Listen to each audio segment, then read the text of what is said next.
वडिलोपार्जित property मृत्यूपत्राद्वारे transfer करता येते का? याचं उत्तर हो आणि नाही दोन्ही आहे.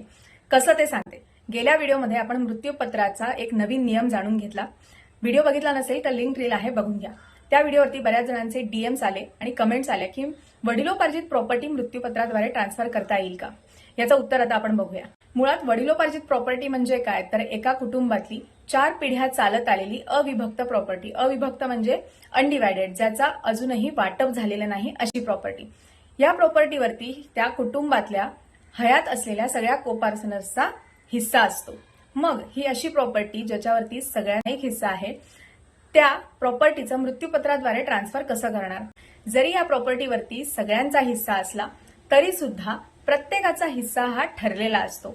मग जी व्यक्ती मृत्यूपत्र करत आहे तिच्या हिश्श्याला आलेली जेवढी जमीन असेल तेवढी ती मृत्यूपत्राद्वारे आपल्याला हव्या असलेल्या व्यक्तीच्या नावे ट्रान्सफर करू शकते. म्हणजे समजा एका कुटुंबामध्ये एक वडील आणि त्यांची 3 मुलं अशी आहेत आणि ज्यांच्याकडे वडिलोपार्जित प्रॉपर्टी आहे जी की अविभक्त आहे, म्हणजे त्यांचे 4 कोपार्सनर्स झाले.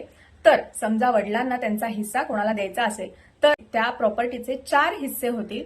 मग त्यापैकी वडील असं लिहू शकतात की माझ्या हिश्श्याचा 1/4 हिस्सा मी या मुलाच्या नावे करत आहे. पण ते जरी वडील असले तरी सुद्धा त्यांच्या 3ही मुलांचा त्या प्रॉपर्टीमध्ये हिस्सा असतो. त्याच्यामुळे त्यांना फक्त त्यांच्या हिश्श्याचीच जमीन मृत्यूपत्राद्वारे कोणत्याही व्यक्तीला, म्हणजे कुटुंबातल्या कोणत्याही व्यक्तीला देता येऊ शकते.